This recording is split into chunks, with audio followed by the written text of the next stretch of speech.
Welcome to another episode of 40 Minutes in the Old Testament. 40 Minutes in the Old Testament is a 1517 Podcast Network podcast. You can go to 1517.org/podcast and check out all the other podcasts that are living over there. While you're over there, go to the events page and get one of the remaining tickets for the Northwest Arkansas Regional Conference. That Here We Still Stand Regional Conference. First weekend of May, still a handful of tickets left.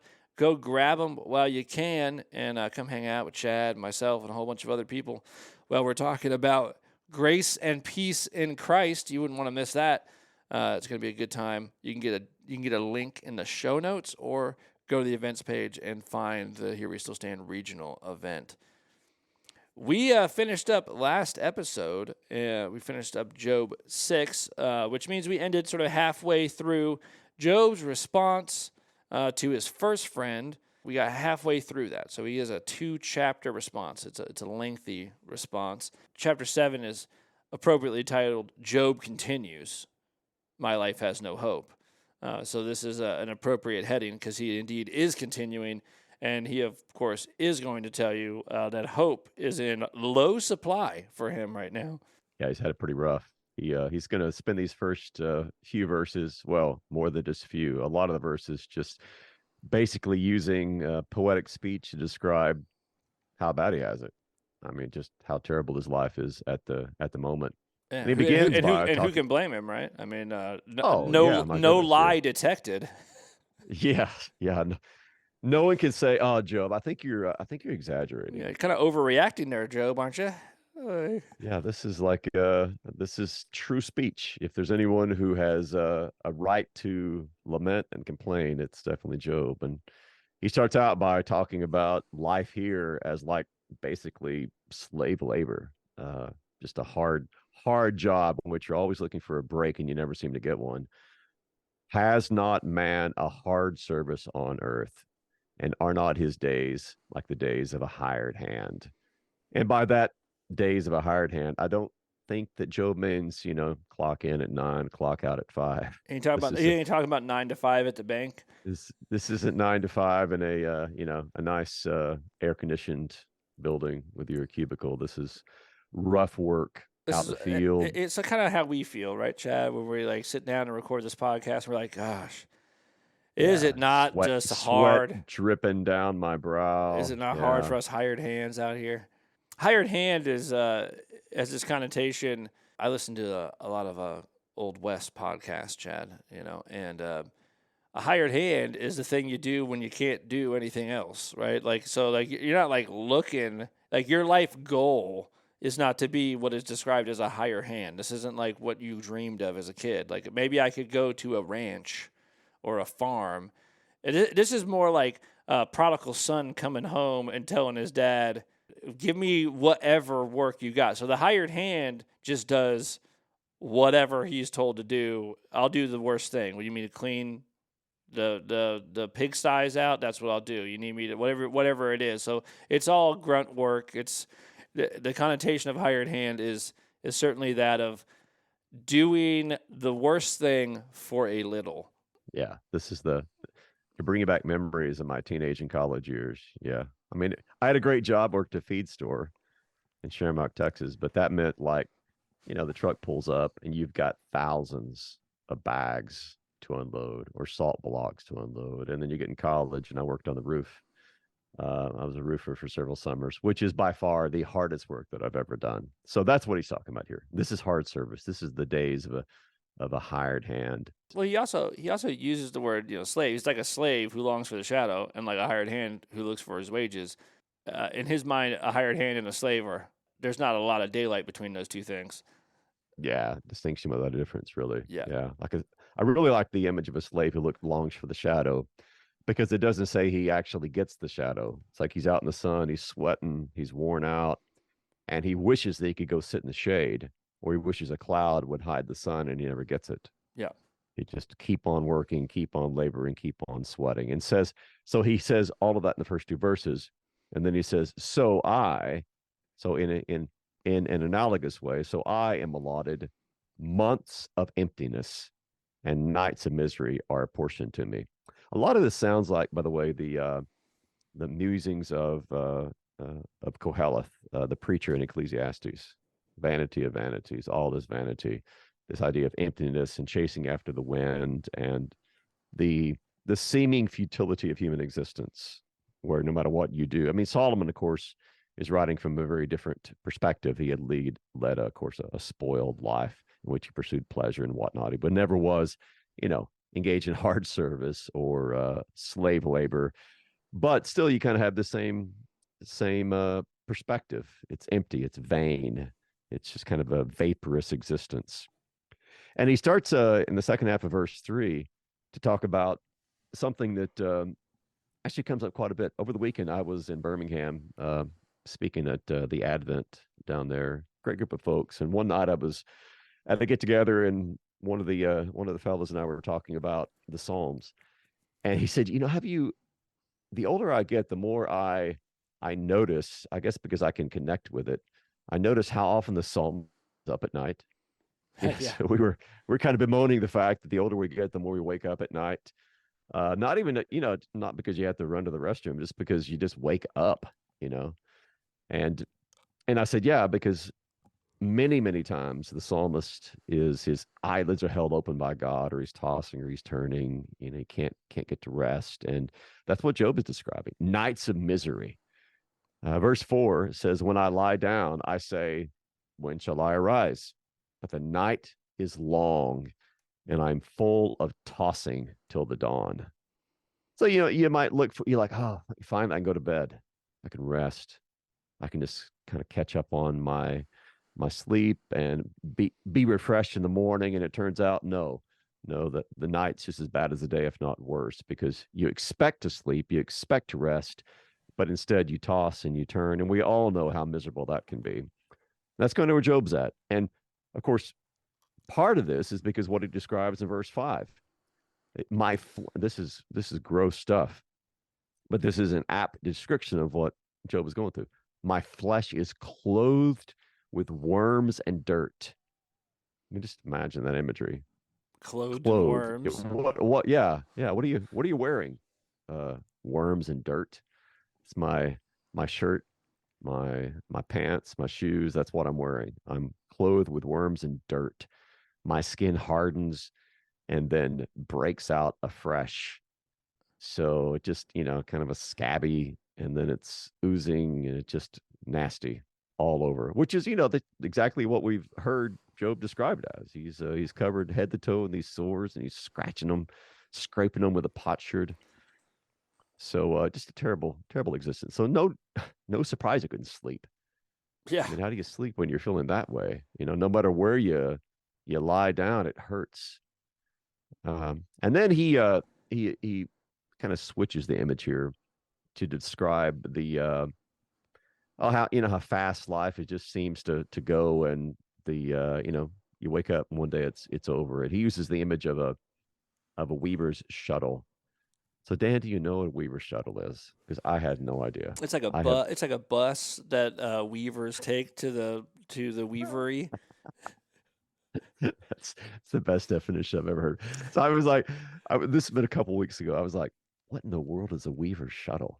So I actually I had to YouTube this. I was like, oh, okay, that's what a weaver's shuttle is.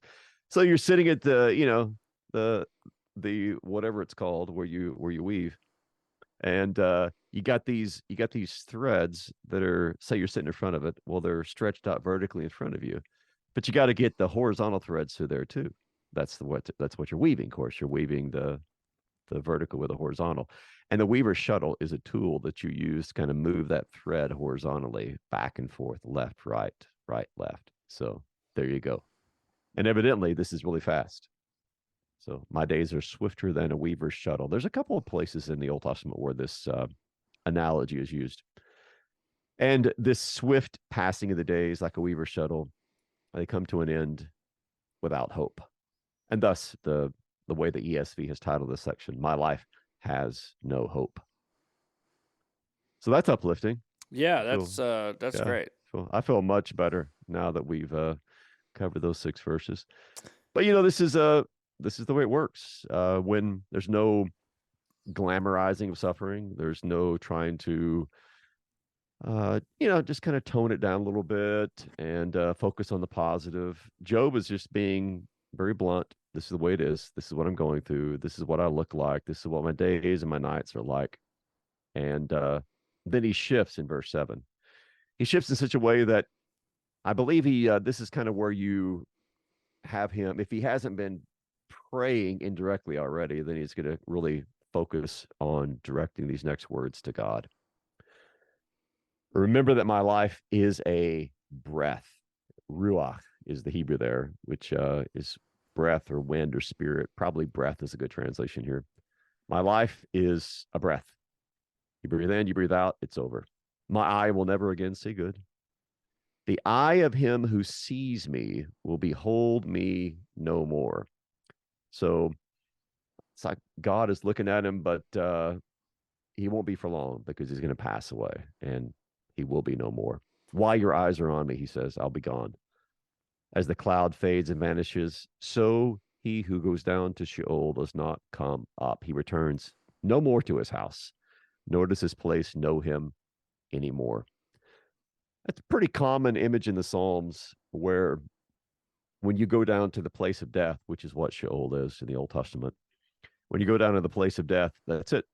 Is no coming up again. So it's over and over in the Psalms, you have Sheol, or the place of death, described as the place from which there is no return. And this doesn't mean that there's a denial of the resurrection. It's just the way in which death is described, where there you go, you're going down and you're not rising up again. So it becomes an image of finality. So once it's over, it's over. Yeah, and in the Old Testament, it's not as though, there are illusions, of course. David makes these illusions. We're going to have Job straight up make one of the great sort of confessions eventually, right? There's an acknowledgement of being with God, or that there's something else, right? What the Old Testament doesn't have sort of explicitly, at least I don't think, and this is something that is so great about Christ, is that it doesn't give you like this explicit, it's not that it's not hinted at by God, but that the people, the believers in God, don't have this explicit theology of like the resurrection of the body. Like this is saved for Christ. Like Christ is the one who reveals exactly what this is all going to look like. Yeah, it's pretty meager. I mean, you have some passages in Isaiah. Daniel is probably the clearest indication of this. Talks about those who rise. But it's not like, oh man, it's all over the place. Yeah. At least not explicitly. Now, when you get to the New Testament and the resurrection of Christ, and you go back, well, you got even passages like Exodus 3, which Jesus quotes. I am the God of Abraham, the God of Isaac, and the God of Jacob. He's not the God of the dead, but of the living. Yep. But not many people say in Joshua's day or even David's day would have read Exodus 3, that verse, and thought, oh, obviously. That means I'm gonna be risen bodily on Yeah. the last day. That's not how they interpreted that stuff. So you kind of need God himself to come in the flesh and say, hey, you know what this means? Well, It means that there's a resurrection. yeah, this is like Peter will say, that hey, even like the prophets and stuff, a lot of times they're writing stuff and then they're studying what they wrote. Like God's giving them a word, but I mean they don't know exactly what this means. I mean Isaiah, when he's writing, does he really understand in detail exactly what he's talking about? Like I think Peter would say no, he doesn't. Like he doesn't understand as he's writing about the suffering servant and stuff. Isaiah does not have like the crucifixion in his mind. Like this is not No. how this works. Not like he's got his writings here. He's got the Nicene Creed on the other side. He's like, oh yeah, that's what I mean. Yeah. Or a magic No, there's mirror and he's mystery. looking down the corridor of time and he can see how this is going to play out or something. It's just this is the word that God has given him. And then once you have the cross, then you look back and you're like, well, this all makes sense. And once you have the resurrection, certainly, I mean, we're going to get to Job doing this exact thing. Like there's Job's going to make a confession that only makes sense in the resurrection of Christ. Yes. Yeah. But did Job fully understand it, or Isaiah, or whoever? No.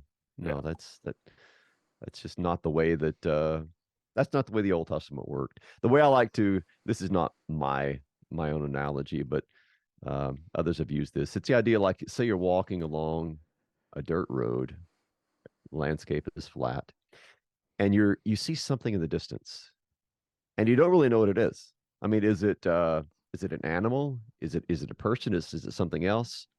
You know, something is there, but you can't quite make it out. And then you get a little bit closer, you're like, oh, I'm pretty sure that, yeah, that's a person. It's not an animal, but you can't tell if it's a man or a woman. And you go a bit closer, you're like, oh, that's okay. It's a man. I can tell now, but I can't tell if he's 20 or if he's 50. So it's kind of like that as you work your way through the Old Testament. The farther along you get, the greater clarity, the greater precision that you get. But that being said, even when you get to the Gospels themselves, of course, and you have these guys who have traveled for 3 years sitting at the feet of Jesus, they're still not really fully getting it. The Yeah. resurrection has to happen. Pentecost has to happen before all of a sudden the veil is lifted and there is clarity and precision. And the death and resurrection of Christ is like finding out that Bruce Willis was dead the whole time in The Sixth Sense, and all of a sudden the entire Mm-hmm. last 90 minutes that you spent watching this movie make complete sense. Yeah. Yeah. You're, And then you go back to Genesis and you rewatch the whole Bible movie. Like, yes, oh, yes, this is correct. yes. How did I not see that the entire time? Yeah. Yes, I use that movie all the time as an example of that, because I mean it is. You feel kind of dumb actually yeah. when you get to the end of it and you realize you're like, oh, It how just did I wasn't not even that see hidden. It was right there. Yeah, yeah. I mean, he gets shot at the beginning, right? Yeah. It's like, how did you not? How'd you not see this? Sorry if we spoiled that movie. I mean, it's been out for like 25 years, so at this point, if you haven't Yeah, seen it, yeah. If you haven't um, seen it, I don't know what to. that's I'm your sorry. fault. That's right. It's not on us. So anyway, so that's verse 10. He ends up, in Sheol, uh, doesn't return. Therefore, verse 11, he says, yeah, because of this, I'm not going to shut up. I'm not going to restrain my mouth. I'm going to speak in the anguish of my spirit. I'm going to complain in the bitterness of my soul. And he certainly does that, as he should. That is the boldness of the sufferer in the scriptures, rather than simply having kind of a stoic acceptance of how bad life is and just, dealing with it. There's a protest. There's a prayerful protest that sufferers in the scriptures will always go to, rather than simply saying, well, forget it. Life is bad. Nothing's going to change it. They cry out to God. That's what he says here. I'm not going to shut up. I'm going to keep crying out in the anguish of my spirit. Well, And part of then it, part of this is also, I mean, the therefore here is based on what him saying, my life is a breath. Here, very shortly. I mean, how long can I live like this? I mean, my days are surely numbered. So the day is coming very soon, where people who are looking at me now, they will look and not see me. Like, I will be gone. Therefore, I'm not going to restrain my mouth. I'm going to speak of the anguish of my spirit. Why? Because this might be the last day, and I will be heard. My days are very limited. They're a mere breath, and so since that is the case, these are the words that I'm going to say. Yeah, I'm going to take advantage of the time that I have. Verse 12, am I the sea or a sea monster that you set a guard over me? Not quite sure what to do with that. Some people actually will personify this as, am I Yam, which is the Hebrew word for sea, which is personified in a lot of ancient Near Eastern text. Or my Tanin, that's the Hebrew behind sea monster. Tanin occurs, it's kind of like a Leviathan. Tanin it's one of these almost mythological creatures. So am I the sea, am I sea monster that you set a guard over me? When I say my bed will comfort me, my couch will ease my complaint. So when he says, hey, I'm just going to get some rest. I'm going to go to bed, or I'm going to lay down on the couch. Then, verse 14, you scare me with dreams and terrify me with visions. So much so. So again, this is kind of getting back to the whole nighttime. In here, it's not as if he can't sleep. Is when he does go to sleep, he has these terrible dreams, nightmares. In fact, so bad, he says, that I would choose strangling and death rather than my bones. That is rather than my existence. Some translations are written this that my throat would choose strangling. And the reason they do that is because the I would choose strangling in Hebrew is nefesh. Nefesh can mean soul or spirit. It can just be a way of referring to a person or to yourself, but it can also be, in some context, nefesh means throat, like literally, physically, your throat, which fits actually here, so that my throat would choose strangling. Of course, it is your throat that is strangled. So I would choose strangling and death rather than my bones. That is, rather than kind of continuing to exist. Why? Oh, he says, I loathe my life. I would not live forever. Leave me alone. This is him talking to God. Leave me alone, for my days are a breath. This is I think Psalm 34 uses that same expression, where Psalm 39 rather, where he says, "Look away from me, that I may smile again before I depart and am no more." So it's one of these kind of strange seeming contradictions, where he's crying out to God. He's saying, "I'm not going to shut up. I'm going to keep crying out," but at the same time, he's like, "God, just leave me alone. Go away." He's he can't. He doesn't know what he wants, which I can actually I think a lot of us we can appreciate that. Like we're crying to God, and at the same time we're like, just leave me alone. We want our space, but we also want to be heard. Well, there seems to be a acknowledgement here that that it is God who sustains life, and certainly His life. I mean, He's got to be thinking, "How am I not dead yet? Like, what is going on? Well, it seems like I should be dead." And in fact, I wish I were. I loathe my life. I would not live forever. That doesn't mean that just means that I don't want to live forever. That's what this means, right? So I would not live Right. forever. Is I'm not looking to prolong my life here. So since that's the case, I would like you to leave me alone, for my days are a breath. So if you could just abandon me, maybe I could die. Yeah. This is what's going on here. Um, and unfortunately for Job, he's going to have to live forever. Sorry, that's just the way it is. But yeah, he doesn't want it right now, and so it's a weird thing for. And I think, I mean, I've known people who are very old and suffering a lot, who are like, not in this situation, but would be happy for God to. I know that my days are numbered. It would be fine with me if that number was now. Like you could, I'm Oh ready. yeah. I'm ready to Yeah. go. Right. Job is in an extreme case of that, where he's saying, maybe you should turn your back on me so I can die already. Yeah. I've known a number of situations, especially with people who are elderly. That they're like, listen, I maybe their spouse has died. Hmm. A lot of their friends, and they're like, why am I still here? Yeah. Or maybe they're suffering from whatever it might be, and they're like, this, I'm really tired. I'm tired of fighting this. I just want to go to be with Jesus. Yeah. You know, Yeah. so any day would be good, God. Any day. Yeah. What was interesting about this too is that you're right that Job's confused, because on one hand he's like, "You've abandoned me," and then on the other hand he's like, "Would you please turn your back on me so I can die?" Yeah, right. Well, I think this is the life of the sufferer. The one hand, you're angry at God, or you're confused about what He's doing. On the other hand, you want Him to be with you and to help you, and your life is confusing, your mind is confused, and you're confused about God, and so you shouldn't expect any kind of rational prayers that are taking place. It's quite in keeping with the situation that you're in, that you're all over the place. Come and help me, God. Leave me alone. Be with me. Walk away. Yeah. Smile at me. Don't smile at me. All that kind of back and forth. Well, what Job's struggling with here is he, in his mind, God has so abandoned him that He's keeping him alive. which is which is a very strange place to be, right? Like you're so opposed to me that you won't let me die. Yeah.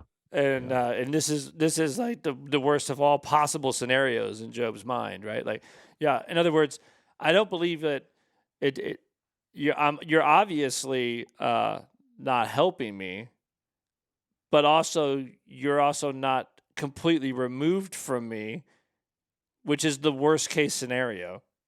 Yes. Yeah. You've locked me up in this cage where I can't die, but you won't come see me. You won't Yes. give me anything that I need. Yep. Now, verse 17 is interesting because this sounds exactly like a parody of Psalm 8, which we recorded last week. Yeah. Yeah. It's out. That is Yeah, out. so yeah, so yeah, Psalm 8 is this great first of all, humble question, what is man that thou art mindful of him, the son of man that you think of him. Yet you made him for a little while lower than the angels and crown him with glory and majesty. So this whole, what is man? We seem so small, but you've just given us this grandeur and this glory, which of course culminates in Christ. So you got that. But then listen to this, verse 17. What is man that you make so much of him, and that you set your heart on him? Visit him every morning and test him every moment. So it's you begin by thinking, oh, he's maybe going to kind of shift here into a psalm. What is man? But no, he's saying, like, what is it with you, God? Why do you make so much of us, in the sense of testing us every morning and every moment of our lives? Uh, would that you would just not make so much of us, so that we could have a little bit of peace and tranquility in this brief life that we have. How long will you not look away from me, nor leave me alone till I swallow my spit? So here we have, God's looking at him. He won't look away from him. He won't leave him alone, so he can swallow his spit, whatever that means. I guess there's, he's wanting to. I don't know. I don't know what that means. Nor leave me alone till I swallow my spit. Is that just talking about what we, you know, physically, or is this a metaphor for something else? I really don't know. Yeah. This is a wild thing to say, right? So David, of course, is like, hey man, why is man such a big deal to you? That you've given him all these wonderful things. And Job is like, why is man such a big deal to you that you won't just let him die? That's it. That's it. I mean, it's a parody on Psalm 8, uh, with very very different outcomes. Now, verse 20, we're at the end of this chapter, verse 20, 21. So, um, ESV, and I'm not sure about other translations. I'll check it while we're talking here. But ESV has an if at the beginning of this. If I sin, what do I do to you, you watcher of mankind? And so that's ESV. And New American Standard has, have I sinned? Question mark. Uh, King James has, I have sinned. What shall I do unto you? Now, the reason you have all these various kinds of translations is because there is no if in the Hebrew. So ESV has added that because they think it makes sense here. Other translations don't have it there. I think it probably makes more sense just to take it out. For Job is saying, yeah, I'm a sinner. I've sinned. And when I do that to you. What am I doing to you, you watcher of mankind? Kind of keeping your eye on humanity. Why have you made me your mark? Why have I become a burden to you? Why don't you just pardon my transgression and take away my iniquity? For now I shall lie in the earth. You will seek me, but I shall not be. I Yeah. know that's what makes most sense to me in that context. Yeah. You don't need an if I sin there. If you just have I sin, it is just a confession of course, I sin. And it is interesting to do this. Like, yeah, I sin, but how's it hurting you? Exactly. Right. You just, Yes. Yeah, has my sin in some way affected you? Well, if I sin, I suppose it's going to affect me. It's not going to affect God. So what do I do to you, you watcher of mankind? It's like God is is guarding humanity, making us his target? Yeah. Or, am I a burden to God when this takes place? And the answer, of course, all these rhetorical questions is no. I'm not a burden to you. So why is my life as difficult as it is? And if there's some sin, why don't you just pardon that and take it away? But as it is, I'm about to die, and where I'm going, you can look for me, but I won't be there. No, this is more kind of the Sheol talk. You can look for me, but I won't be around because I'll be in the grave. Yeah, I do like this sort of this part of a sort of confession of who God is, where Job is certainly acknowledging, of course, I'm a sinner, uh, but you are acting sort of differently than I understand you to be, which is that you are treating me. In Job's mind, it feels like him. You are treating me only according to my sin. So I've become your mark. This is you have marked me out. I've become like this burdensome thing to you. But why is it then that you wouldn't just pardon my transgression to take away my iniquity? Because this is how I understand you to be for everyone else. Why are you not? Why are you not this for me? Yeah. Why am I different? And that's Joe's basic confusion. I mean, Mm-hmm. not here, but throughout the book. Like what he knows of God and what he is experiencing, there's this dissonance Mm-hmm. that is existing that he's trying to figure out. I mean, that is the struggle all through the book. Like the God I've known and the God that I am now experiencing are so different that I don't know what to make of it. Yeah. And it's a terrible place to be in. Obviously, it is for Job, but it is for any of us where God doesn't seem in our experience to be consistent with who he's promised to be or who he's been for us in the past. And that leads, of course, to all kinds of questions and struggles and internal deliberations and external laments and everything we're reading in the book of Job. All right, we'll shift to 8. This is the first speech of one of the other friends. This guy's name is Bildad the Shuhite. So he's been listening to Job, and he's going to jump in here. Bildad seems to me kind of a theological simpleton. I get that's the best way that I can explain him. In Bildad's theology, the Bildadian theology, we'll call it, things are very simple. You're either good or you're bad. And if you're good, God will reward you. And if you're bad, he will punish you. So it's a very kind of very simplistic, very moralistic view of God's dealings with humanity. So he says to Job, basically, how long will you keep on just being a blabbermouth and just you're how long will you say these things and the words of your mouth be a great wind? You're just talking and nothing is coming out but just these bursts of air. There's no real substance to them, in other words. Does God pervert justice? Or does the Almighty pervert the right? Now, verse 4, talk about a low blow here. Verse 4. If your children, Job's children, if your children have sinned against him, he has delivered them into the hand of their transgression. In other words, Job, I want to be the bearer of bad news to you, but your children got what they had coming. Yeah. All your children who died, they must have sinned against God, and he delivered them into the hand of their transgressions. So learn from their example, Job. This is what happens to sinners. They got together, they sinned, God killed them.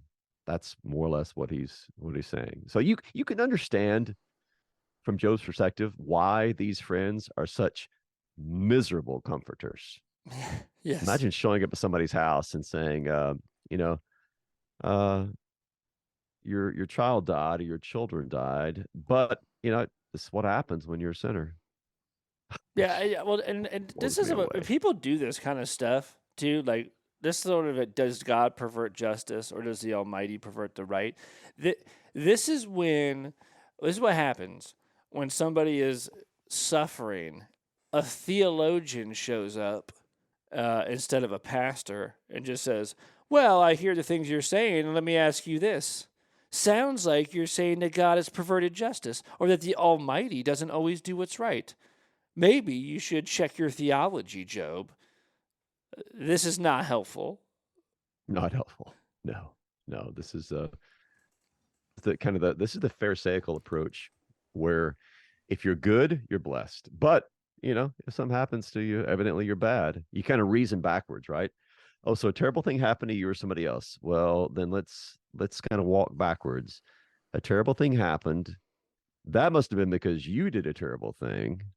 And therefore, the terrible thing you're experiencing is God getting his pound of flesh for what you've done. Or in this case, Job's kids.